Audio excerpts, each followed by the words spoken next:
E hoje seria o último dia, né? Nós vamos finalizar nossa semana missionária hoje. E a PG, como somos partes dos Jovens IDM, estamos nessa proposta junto com eles e vamos trabalhar junto hoje para finalizar a semana missionária. O tema de hoje... Vou falar devagar, prometo. O tema de hoje é faça a sua parte. Quando a gente pensa assim, faça a sua parte, automaticamente a gente pensa assim, eu não devo me importar com a opinião dos outros e fazer a minha parte, né? Mas hoje eu vou te explicar umas experiências novas de como tu fazer a tua parte sem ser voltada para opiniões alheias, entendeu? Mas assim, um pouco de temas específicos. Talvez possa remeter às pessoas, certo? Mas outros temas bem específicos. Abrindo a nossa Bíblia, vamos lá para Cânticos, né?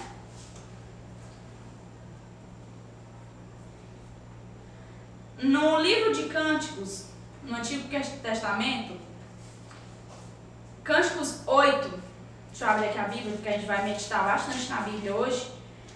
8, versículo 5. 8:5. Pronto. Vamos ler aqui, tá bom? Amém. Debaixo da macieira eu despertei. Ali esteve a sua mãe em trabalho de parto. Ali sofreu as dores aquela que deu à luz. No livro de Cânticos, a gente vê muito questão de um relacionamento, né? De demonstrações de amor, de demonstrações de carinho. Só que quando eu estava pesquisando questão de missões, de cuidar de vidas, eu estava analisando, eu sempre penso muito em questões de dores de parto. Porque Deus falou uma vez isso comigo e mexeu muito em mim. E é tão tal que no vídeo, né, que hoje a gente disponibilizou no Instagram, eu falei que a gente deveria sentir dores de parto. Dores de parto significa cuidar de pessoas, amar pessoas, sentir a dor das pessoas. Então, não há o parto sem dores. Praticamente, uma grande porcentagem de mulheres, quando vão ter o seu filho, né, elas sentem muitas dores, né? E tem algumas que para elas isso se torna simples, mas para outras as dores são muito fortes. E o que eu queria te explicar hoje é, não há um parto sem dores. Então, não vai ter ganho de vida se você não sentir dores. Você não vai conseguir ganhar alma se você não sentir a dor daquela pessoa. Se você não cuidar, se você não evangelizar, se você não estiver ao lado daquela pessoa, você jamais vai conseguir ganhar essa pessoa. Porque você não conhece a vida dela, você não conhece as dores dela, você não consegue mostrar para ela como que Jesus pode sarar a vida dela. Aí eu separei alguns tópicos aqui, algumas frases. Queremos ganhar vidas sem sacrificar o nosso tempo. Queremos ganhar vida sem perder noites de sono orando. Queremos ganhar vida sem jejuar. Queremos ganhar vida sem sair do nosso comodismo. E a gente, infelizmente, queremos ganhar vida sem evangelizar. A gente, quando estamos orando, né, que nossa tarefa, como a Fran falou, a nossa tarefa de casa é eis-me aqui, envia-me, Senhor, faça a sua vontade na minha vida. Mas a gente parando para pensar que ganhar vida é muito mais do que evangelizar. Claro que é um papel super importante, é o primeiro passo, é você chegar na pessoa que não conhece Jesus e falar de Jesus para aquela pessoa. Mas a gente acha que por só falar de Jesus já temos um lugar reservado. Mas na verdade, eu estava pesquisando essa questão de dores de parto e Deus, ele nos mostra claramente no Jardim do Éden. Claramente. Por quê? Nós mulheres não era para sentir dores. Não era para sentir dores. Mas foi por causa do pecado que veio e Deus, como castigo para a humanidade, deixou as mulheres para sentir dor. O que é que Deus já mostra no início da nossa criação? Que por conta dos nossos pecados vamos sentir dores. E para a gente que já conhece a Deus, a gente que já tem intimidade com Deus, Já sentimos dores e sabemos para onde correr. Imagina aquela pessoa que está lá no mundo, que está passando por depressão, suicídio, pensamentos negativos, querendo a todo momento morrer, pensamento, todas as formas possíveis na mente de suicidar, e não tem para onde correr, não tem para onde deixar esse fardo pesado. E usamos sempre a seguinte frase: não tenho tempo. Essa é uma frase raiz de quem vive no comodismo, raiz. Eu, particularmente, essa semana estou me policiando muito em relação a isso. Por quê? Eu sempre gostei muito de conversar com muitas pessoas. E como aconteceu essa questão de minha escola ter parado um pouco e a gente não ter como ter trabalho por cima de trabalho, prova por cima de prova, eu estava fazendo prova a cada 15 dias, eu estava fazendo uma prova, ou seja, no mês eu estava tendo 2 semanas de prova praticamente. E aí eu tinha parado de conversar com algumas pessoas, né, que eu sinto falta particularmente de saber de como elas estão, se estão se comportando, se estão fazendo as coisas da escola, se estão bem na universidade, essas coisas, né. E aí eu me policiei, eu falei assim, eu vou mandar mensagem em um tempo específico. O que eu vou mandar eu não sei ainda, mas eu já falei para Deus no meu devocional: Senhor, fala aquilo que tu quer cuidar das tuas filhas, dos teus filhos, eu só estou aqui para ser usada. Eu posso estar na casa dessas pessoas? Eu não posso. Mas eu sei que o meu tempo é corrido e se eu disponibilizar um tempinho do meu tempo para conversar com essas pessoas, já vai melhorar o dia dessas pessoas. Porque elas estão recebendo atenção. As pessoas que vivem no mundo, elas sofrem de atenção, elas sofrem de um amor que é vazio o coração delas, elas precisam ser preenchidas. Então, o nosso papel como igreja de Cristo, como uma família, não igreja como templo, mas igreja, pessoa, é sentir dores das pessoas que estão no mundo. Porque por causa do pecado, hoje a gente sente dores. Então, Deus nos mostrou que devemos sentir dores do pecado dos outros.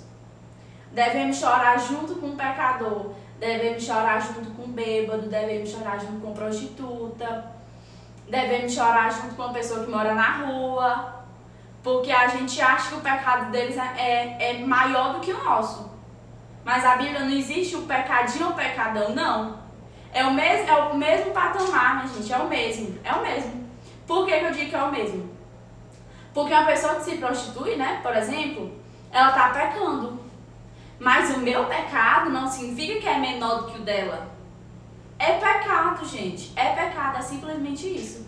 Então a gente que é igreja, sentimos, às vezes, uma coisinha, um picuinha de querer não abraçar, de querer não evangelizar, de não querer falar, mas você está automaticamente julgando.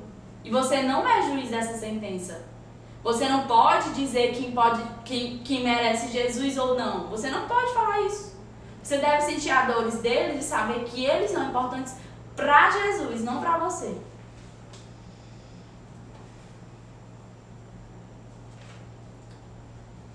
Vamos para o segundo. Eu queria muito me estender, né? Mas eu estou me policiando porque é questão de alguns minutinhos. Mas eu espero muito que vocês vão entendendo, acompanhando e conseguindo aprender um pouquinho, certo?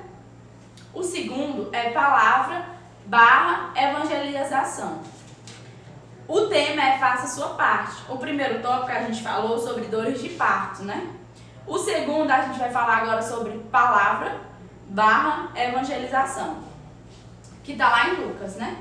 Hoje eu quero meditar bastante com vocês na Bíblia, porque a Bíblia nos ensina completamente missões, completamente como evangelizar, como ensinar, como aprender, e a gente acha que a palavra simples é só eis-me aqui e não querer fazer nada. Então vamos lá. Em Lucas, vamos abrir a nossa Bíblia em Lucas 8.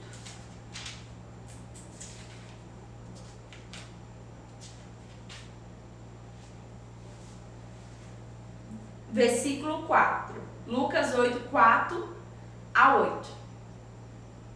Vamos lá. É a parábola, né, do semeador. Reunindo-se uma grande multidão e vindo a Jesus gente de várias cidades, ele contou essa parábola.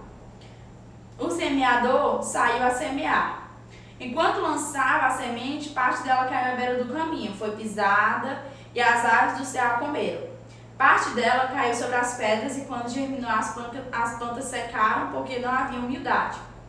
Outra parte caiu entre espinhos que cresceram com ela e sufocaram as plantas. Outra ainda caiu em boa terra, cresceu e deu boa colheita a 100 por 1. Esse é Lucas 8, do 4 ao 8. Pulando lá para o 11, diz: este é o significado da parábola. A semente é a palavra de Deus. O que podemos aprender aqui? Eu separei também algumas frases, igual ao começo. Separei também algumas frases.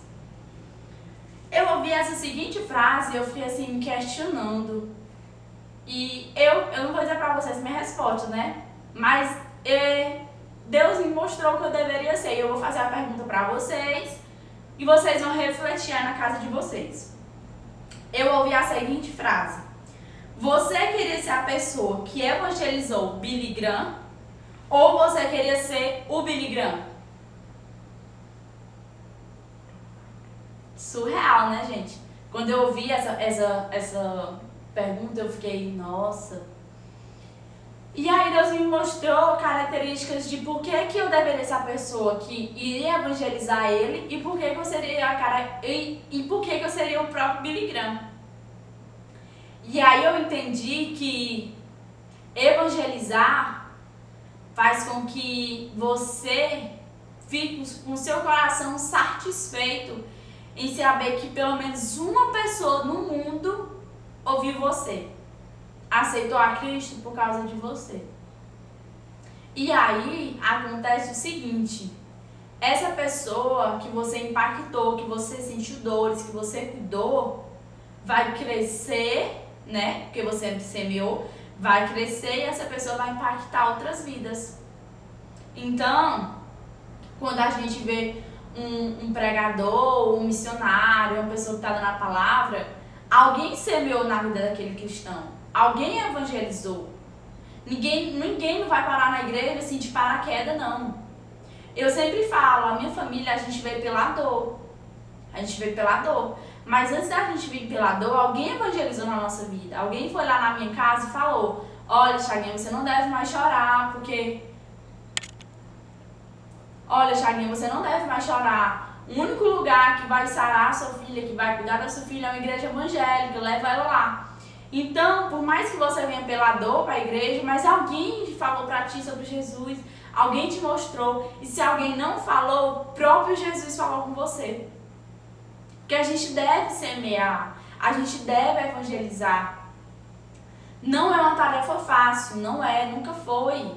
Jesus nunca disse que seria fácil. Ele mostrou pra gente nessa parábola aqui de como é difícil a gente plantar a palavra do Senhor. Ele deu vários exemplos com várias características, explicando que vai ter pessoas que vão nos ouvir e vai evangelizar. Mas vai ter pessoas também que vão começar a crescer. Quando tiver um pouquinho grande, elas vão começar a secar e vão se afastar do Senhor. Vai ter pessoas que só vão ouvir você falar e não vão aprender nada. E vão ser engolidas pelo mundo e vão sair da presença do Senhor. É assim a nossa vida como cristão. A gente tem que fazer a nossa parte, a gente tem que evangelizar, a gente tem que amar, a gente tem que cuidar, porque pessoas valem ouro. Gente, pessoas valem ouro. Se existe o ditado que tempo é ouro, imagine pessoas. Imagine pessoas. A gente tem que encher a nossa vida de coisas boas para que outras pessoas te vejam como exemplo. Eduarda, como que eu vou evangelizar se eu sou uma pessoa que não é crente de verdade, que não tem bom testemunho, que faz coisas erradas fora da igreja? Sinto muito. Você não vai pro céu, entendeu? Porque o único papel na terra que você deveria fazer era evangelizar e ganhar vidas. mas você não está fazendo isso, mesmo estando na igreja há muitos anos e não lembra mais nem o que é evangelizar, não lembra mais nem como é que compartilha o culto pro irmão que está precisando, nunca mais conversou com o vizinho que está querendo se suicidar, que nunca foi para a igreja. Parece que a gente parou no tempo. Parou. Parece que as pessoas não entendem que o tempo está acelerando a cada minuto e a volta de Jesus está vindo mais rápido do que a gente possa imaginar. Parece que as pessoas estão paradas e pensam que não adianta mais falar de Jesus, não adianta mais evangelizar, porque o mundo vai se acabar, o mundo não tem mais jeito. Mas você é a luz do mundo. Você é a luz do mundo e sal da terra. Uma carne sem sal é horrível. O mundo é assim, gente, é horrível. E a gente é o sal, para que possa curar, restaurar e libertar as pessoas. A gente é vida nelas.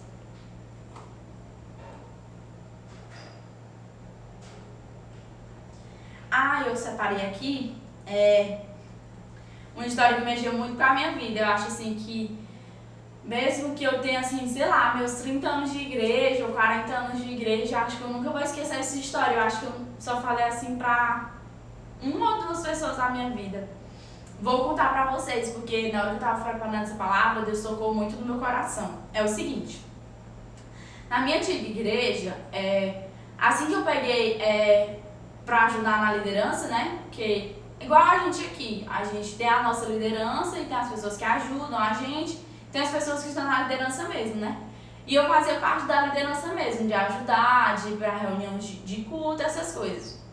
E aí, assim que eu peguei a liderança, né, Deus me enviou uma pessoa para cuidar. E essa pessoa, ela estava passando por problemas, assim, que eu achava que eu não ia conseguir ajudar ela. E houve a minha frustração, porque foi o seguinte: essa pessoa, né, não vou citar nomes, eu acho que quase ninguém vai conhecer ela, enfim. Essa pessoa, ela já tentou se suicidar, ela se cortava, ela, a todo momento, ela queria sair de casa, ela sempre veio do mundo de bagaceira real, entendeu? Ela foi desprezada pela mãe dela, a mãe dela não queria ela de jeito nenhum. E ela sempre foi negada pela família, as pessoas não olhavam para ela com um olhar de amor, então ela começou a se prostituir, começou a fazer coisas erradas. E foi uma turbulência muito grande, né? E de repente ela apareceu na minha vida. E Deus falou assim: você vai cuidar dela. E aí eu me lembro que eu já cheguei a passar 4 dias sem dormir. Porque eu passava a noite conversando com ela. Porque ela me dizia que toda noite, é muito forte isso, né? Porque toda noite Satanás chegava pra ela e mostrava pra ela as formas de como ela poderia se suicidar. Formas reais, né? E era uma batalha muito grande nesse tempo. Eu também estava na questão da Camila, ele estava na questão dela, tinha os outros jovens para cuidar. E Deus sempre me falava: não desista dela, não desista dela, não desista dela. Eu nunca desisti. Mas quem desistiu foi ela. Ela não chegou a se suicidar, ela não chegou a morrer. Mas ela mesmo falou: eu não vou mais para a igreja, porque eu prefiro que Satanás me dê as coisas e que eu consiga me viver em paz sabendo que eu sou dele. Então isso pra mim literalmente mexeu muito comigo na minha caminhada com Cristo depois dessa pessoa. Então não se frustre quando pra mim foi horrível, porque eu me dediquei minha vida durante 5 meses pra essa pessoa. Sabe o que é você não orar mais nem por você, entendeu? Você vive orando pela pessoa, você tá na escola, orar por ela, você tá na rua, orar por ela, se você vai sair pra tomar um sorvete, orava por ela, entendeu? A cada momento eu vivi orando por ela. Então, o que eu venho falar pra vocês, eu fiquei muito triste, magoada por isso que aconteceu, né? Mas eu tentei cuidar e eu não desisti. Então, com as pessoas é isso, gente. Não vai ser fácil, vai ser difícil, vai ser uma coisa trabalhosa, mas Deus nos dá força. Deus me deu força naquele momento. Então, não tenha medo de evangelizar a pessoa que for o mais difícil do mundo. Não tenha medo de evangelizar. Se for seu pai, se for sua mãe, se for um parente seu, se for uma pessoa que te magoou, se for uma pessoa que tentou te assediar, se for uma pessoa que te levou para os caminhos ruins, se for uma pessoa que te magoou profundamente, hoje tu é destruída, Evangelize. Faça a sua parte. Não desiste das pessoas, porque alguém nunca desistiu de você. E se você está aqui com a gente, é porque Deus escolheu você para participar dessa live e ouvir essa palavra. E por último, o tópico é sucessor, que está lá em 2 Crônicas. Deixa eu abrir aqui. Nem estou com meu marca-texto hoje. Mas vai dar certo. 2 Crônicas 27.